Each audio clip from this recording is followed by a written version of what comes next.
All right, so are you ready to boost your business's online visibility in 2025? Who isn't? Exactly. And luckily for all of us, we've got this insightful article to guide us today. Yeah, from Mikesell Digital Consulting, right? Yep. 12 actionable strategies to strengthen your business's online visibility in 2025. Hmm, catchy title. I know, right? Get straight to the point. And they don't waste any time either. They jump right into these stats that honestly kind of blew my mind. Like, did you know that 68% of online experiences actually begin with a search engine? Wow, 68%. That's a huge chunk. Yeah, and get this. Over 95% of people, like over 95% research online before buying anything. So basically, everyone's doing their homework online before making a decision. Exactly. I mean, think about it. When was the last time you bought something, anything, without checking reviews or comparing prices online? Probably, I don't even know. Yeah, point is, yeah, you're right. Online visibility is everything these days. It's like the new storefront. Totally.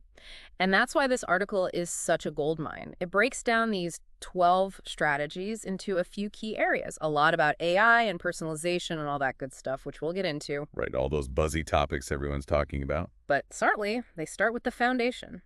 Good old SEO. It all starts with SEO. Still, I feel like we've been talking about SEO forever. What's new? Right, I hear you. But it's Yeah. not your grandpa's SEO anymore. Think like SEO on steroids. It's evolved way beyond just stuffing keywords into a website. Okay, so what's the secret sauce for SEO in 2025 then? It's all about understanding, like really understanding what your customer is actually searching for, their intent. Their intent. So, like, are they just window shopping or are they, like, ready to whip out their credit card and buy? Exactly. It's not just matching words anymore. It's about matching meaning. You've got to think like your customer. What are their pain points? What are their goals? I see. It's like getting inside their heads, figuring out what they really want. You got it. And that's where this idea of semantic keywords comes in. Semantic keywords. Yeah, so you're not just focusing on those single, like, isolated keywords anymore.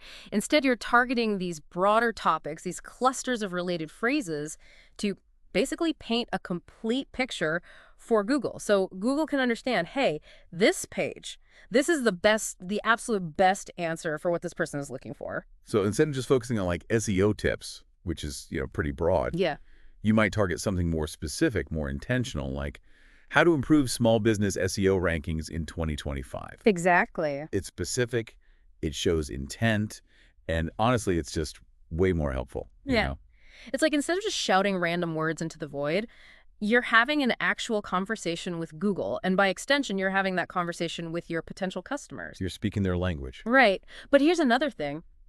It's not just about the words anymore. It's also about how your website actually performs. Oh, right, all those technical behind-the-scenes things. Yeah, Google has these things called Core Web Vitals. Poor Web Vitals. Yeah. And it's all about user experience, how fast your pages load, how easy they are to navigate, especially on a phone, Yeah. all that jazz.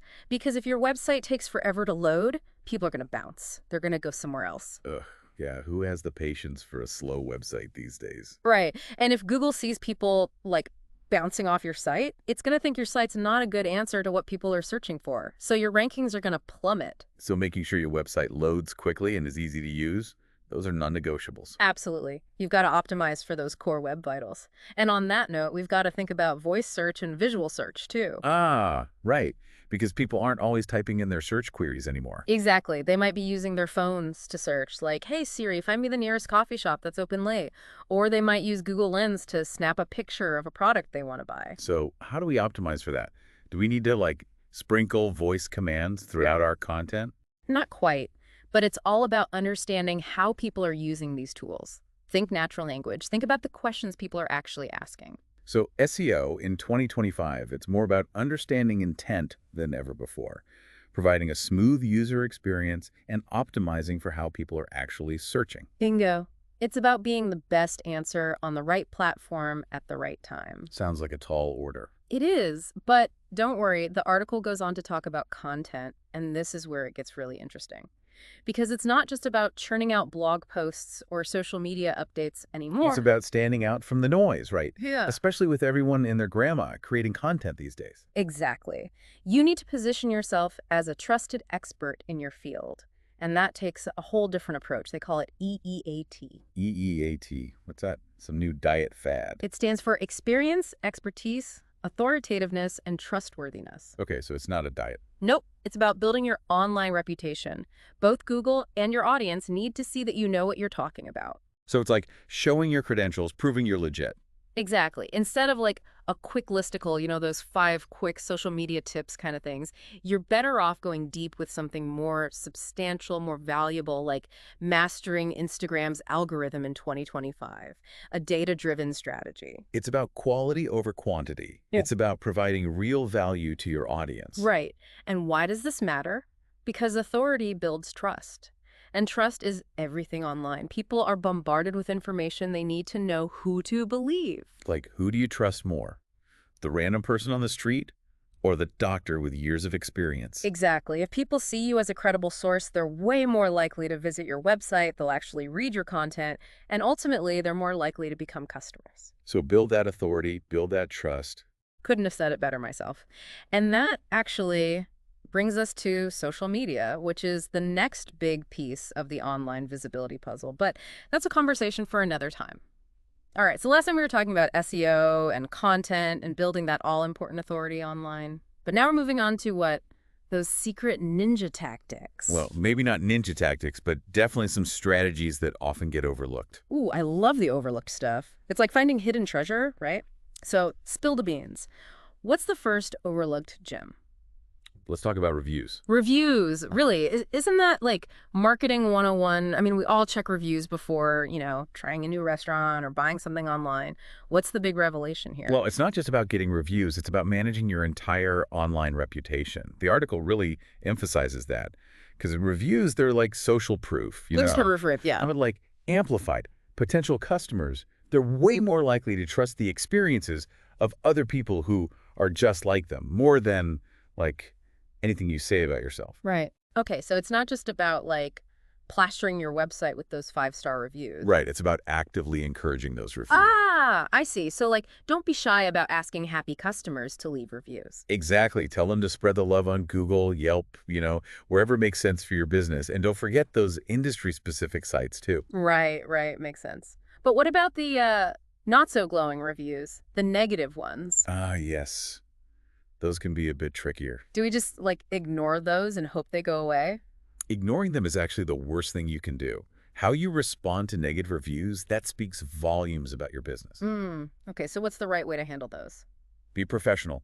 Be empathetic, Show that you genuinely care about your customers' experiences and that you're committed to making things right. So turn those negative reviews into an opportunity to showcase your awesome customer service. Yeah, exactly. I like that. Turn that frown upside down. And don't just bury those glowing 5-star reviews on some dusty review platform. Right. Shout them from the rooftop. Exactly. Put them on your website, share them on social media. You can even feature them in your paid ads. Let those 5-star reviews shine. They're like, you're marketing superheroes. Love it. Okay, so we've got the review game down. What's next on the list of overlooked gems? How about backlinks? Ah, yes, backlinks. Those are links from other websites pointing back to your I site. got it. I vaguely remember, like from way back when, that they're good for SEO, but I'm a little fuzzy on the why. Can you refresh my memory? Think of backlinks as votes of confidence from other websites. When a reputable site links to your content, it's like they're telling Google, hey, this website over here, they have valuable information. You should pay attention to them. So basically, Google sees backlinks as a sign that your website is trustworthy and authoritative. Precisely. And the more high-quality backlinks you have, the higher you'll rank in search results, which means more visibility, more traffic, and ultimately more customers. Okay, that makes sense. But how do you actually get these magical backlinks? Do you, like, beg other websites to link to you? Well, you could try that, but there are more effective strategies. The article highlights 2 main approaches: collaboration and killer content. Collaboration and killer content. Intriguing. Break it down for me. So collaboration means teaming up with other businesses or publications to create something awesome together, something that neither of you could have done alone. Like a power couple of content creation. Give me an example. Sure. Imagine a real estate agency and a home staging company.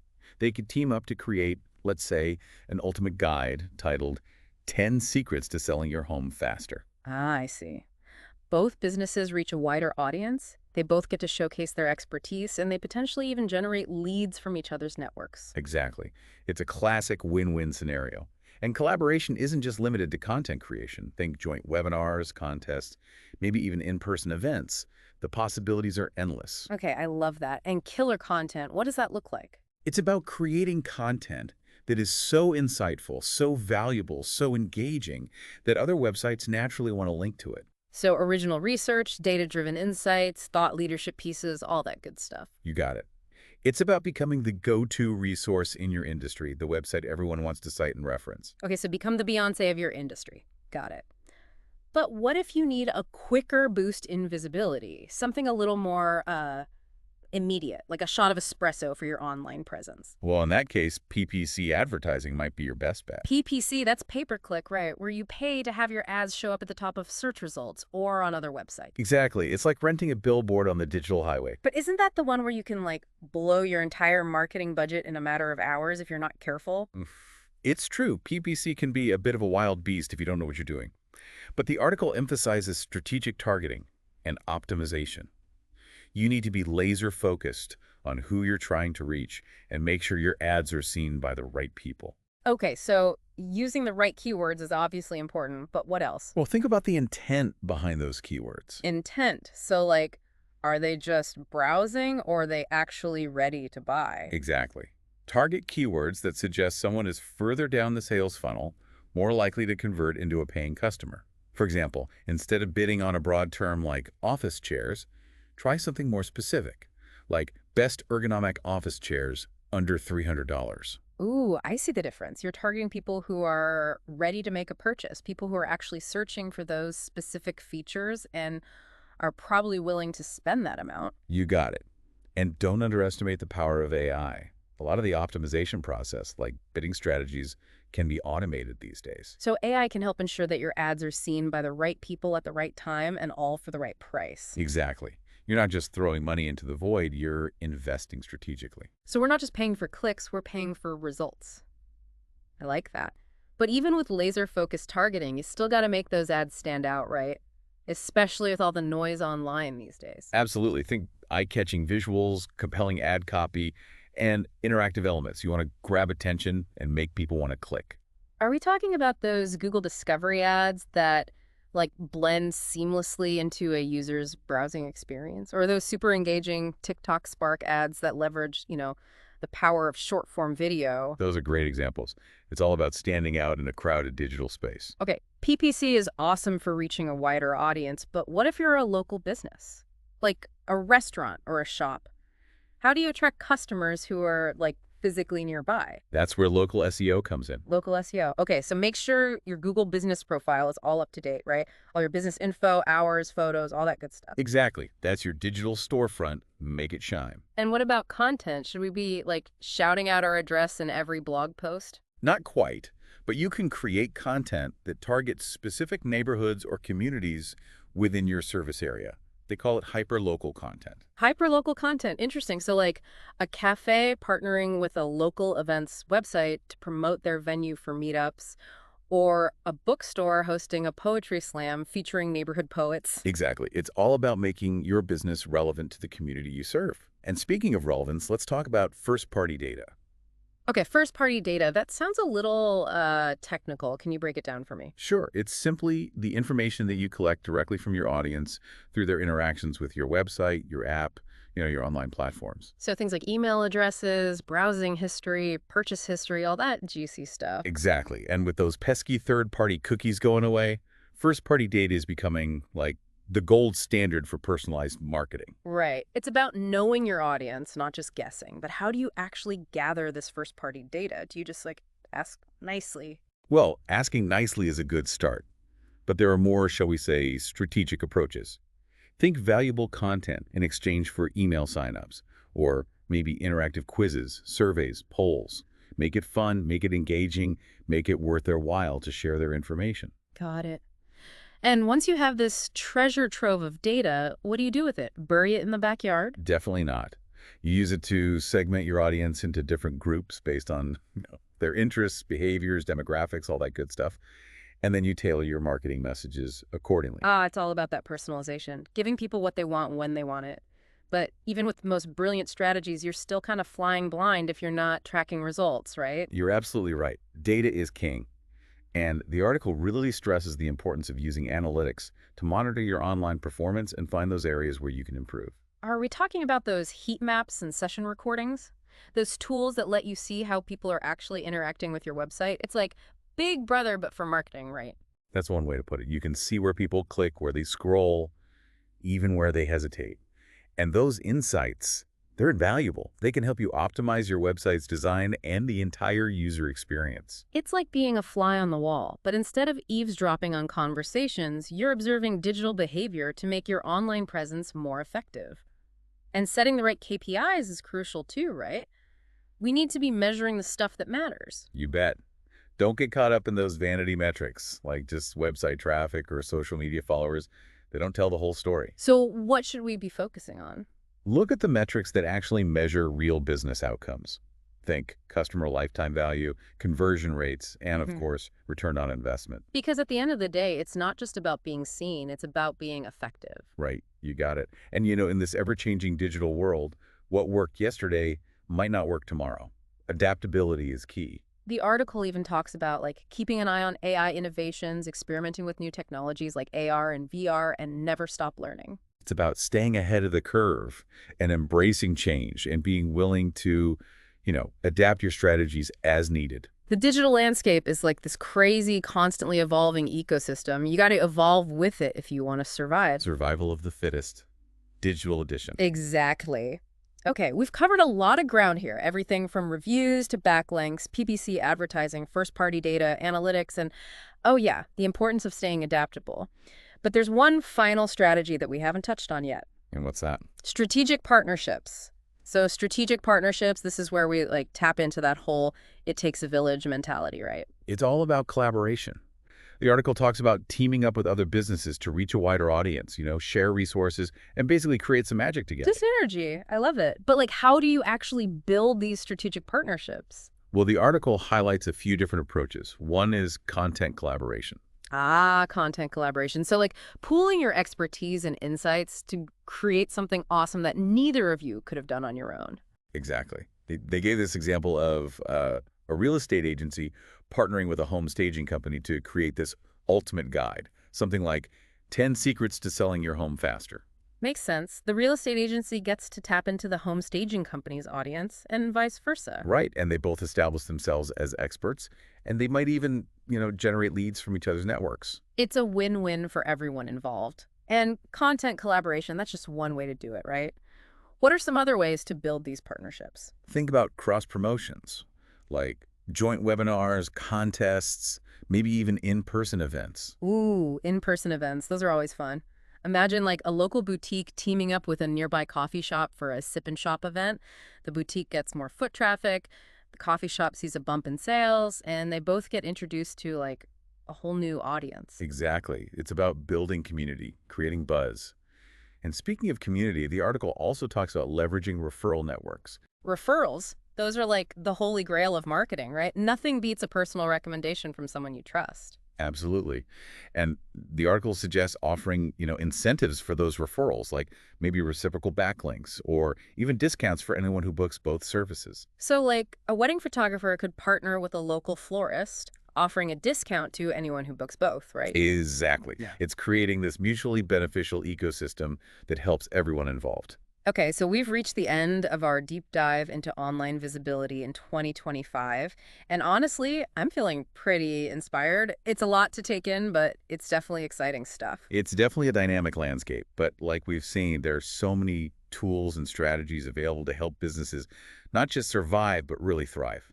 What really stuck with me is this idea of shifting from simply being found to being chosen. It's not enough to just show up online anymore. Exactly. You need to connect with your audience, you need to build that trust, and you gotta offer something truly valuable. The article summarized it really well with their 3 C's: connection, consistency, and customization. Connection is all about building those genuine relationships, right? Having those real conversations and fostering a sense of community. Consistency, that means presenting a unified brand experience across all your platforms and touch points. And customization, that's using data and insights to tailor your marketing efforts to the unique needs of each person in your audience. And if I could add a 4th C to that list, it would be adaptability. Ooh, I like that. Adaptability. Because the digital world is constantly changing. Exactly. And the businesses that are willing to embrace that change and are constantly learning, adapting, and evolving, those are the ones that are going to succeed. So as we wrap up this deep dive, what's the one key takeaway you want our listeners to walk away with? What's that one thing they should really remember? Ask yourself this. Yeah. What's one small step you can take, like today, to improve your business's online visibility? It doesn't have to be this massive overhaul, just one action that, moves you in the right direction. It's about progress, not perfection. And even those small steps, taken consistently, those can lead to big results.